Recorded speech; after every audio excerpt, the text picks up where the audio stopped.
26,5 milliards de francs CFA. C'est le montant du prêt contracté par le Cameroun pour importer du pétrole. Pourtant, le pays est producteur de pétrole et en exporte même une partie à l'étranger.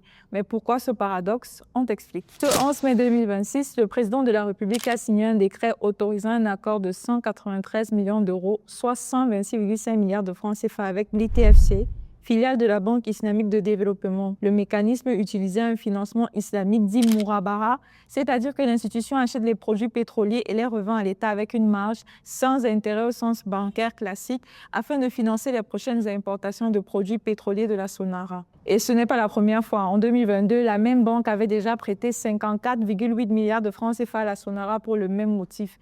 Pour comprendre pourquoi, il faut revenir à l'origine. La Sonara, unique raffinerie du Cameroun basée à Limdé, était depuis des décennies le pilier de l'approvisionnement national en carburant. Son rôle, transformer le pétrole brut extrait du sol en produits utilisables, essence, gasoil ou encore kérosène.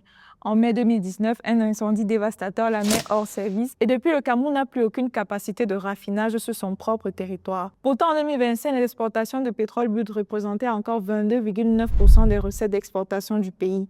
Les conséquences sont lourdes.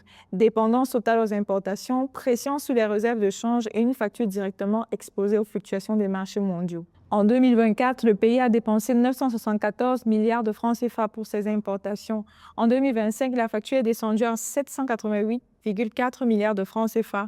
Non pas parce que la consommation a baissé, mais parce que les prix mondiaux ont chuté. Alors, pourquoi la Sonara n'a-t-elle toujours pas été réhabilitée? Les discussions durent depuis l'incendie, mais les avancées concrètes se font attendre. En septembre 2025, le gouverneur de la BEAC lui-même avait proposé aux autorités des mécanismes de financement dédiés à sa reconstruction, mais à ce jour, les travaux n'ont pas avancé de façon significative. Alors, selon vous, le Cameroun réussira-t-il à s'affranchir à ses dépendances au pétrole importé? Dites-nous en commentaire et n'oubliez pas de vous abonner pour ne rien manquer de l'actualité.